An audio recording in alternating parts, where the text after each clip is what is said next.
ये तो फैक्ट है। अच्छा आशीष जी, स्वागत है आपका भी। क्या आपने अपने पोर्टफोलियो में इस प्राइवेटाइजेशन के डेवलपमेंट के बाद प्राइवेटाइजेशन रिलेटेड कोई बेट लिया? Good afternoon Ashish ji.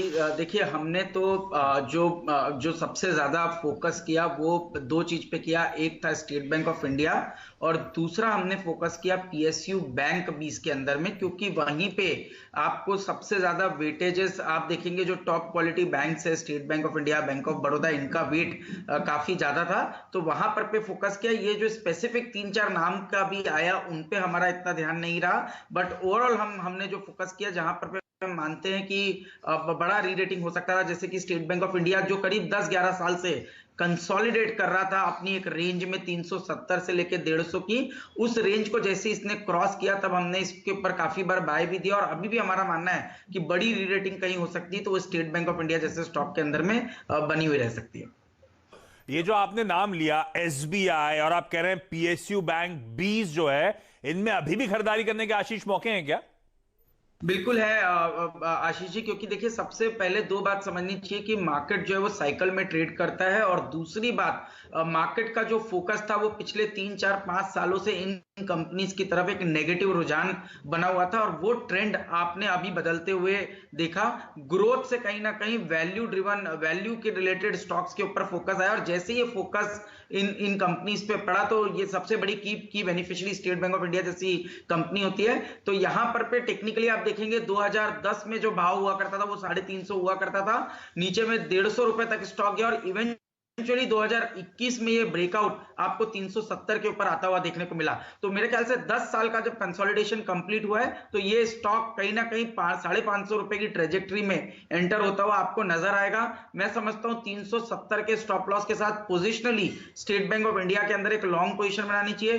Fundamentally भी आप जानते हैं 0.8 टाइम प्राइस टू बुक पे इस समय ट्रेड कर रहा है, जबकि जो प्राइवेट सेक्टर बैंक है वो कहीं ना कहीं 2 से 3 के प्राइस टू बुक पे ट्रेड करे, तो बड़ी rerating state bank of India में बनती हुई नजर आएगी। बिल्कुल ठीक। तो एसबीआई पे दाव लगाना है, अभी भी बड़ी री रेटिंग होती हुई आपको नजर आएगी, और सरकारी बैंक्स पे दाव लगाने का एक अच्छा विकल्प हो गया 20 खरीद लीजिए।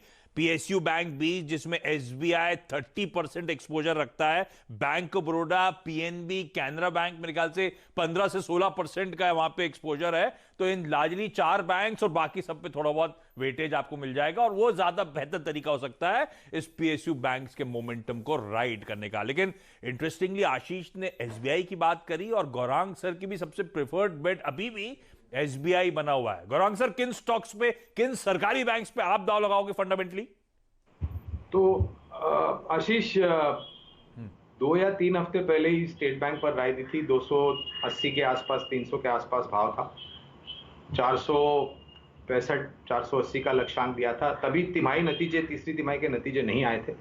तीसरी तिमाही के नतीजे आने के पश्चात खरीदारी की कवायद बरकरार है।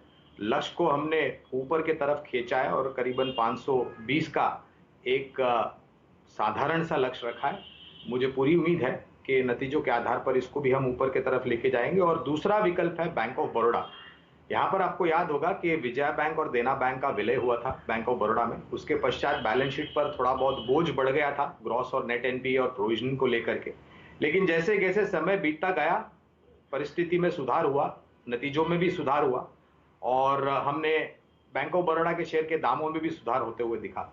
लंबी अवधि के लिए बैंक ऑफ बड़ौदा भी पसंद आता है। लक्ष्य हमने निर्धारित किया 125 का। अरे वाह! तो एसबीआई और जो कंजर्वेटिव टारगेट्स गौरांग सर कह रहे हैं 520 के, यहां से दरअसल 100-125 रुपए अभी भी ऊपर आपको ये बैंक जाता हुआ नजर आएगा। और आशीष ने तो 550 तक के लक्ष्य की बात करी है। बैंक ऑफ बड़ौदा दूसरा विकल्प, और निफ्टी पीएसयू बैंक 20 जो है, पीएसयू बैंक 20 में भी आप खरीदारी कर सकते हैं। अच्छा, ये सरकारी बैंक का रब ऑफ समझिए। लोगों ने पहले तो इसमें तेजी करी, जब इसमें बहुत तेजी हो गई तो इसका स्पिल ओवर गया सरकारी कंपनीज पर। हमने देखा पिछले कुछ दिनों में कई सारी सरकारी पब्लिक सेक्टर एंटरप्राइजेज जो हैं, सीपीएसई जो हैं, उनमें बड़ा मैसिव आउट परफॉर्मेंस आना शुरू हुआ है। ऐसे में बैंक्स की तो हमने बात कर ली। एक छोटा सा ब्रेक ले रहा हूं, ब्रेक के उस पार हम बाकी सरकारी कंपनीज पर फोकस करेंगे, और एक्सपर्ट्स की सबसे प्रेफर्ड बेट्स उस स्पेस में कौन सी हैं उस पर चर्चा।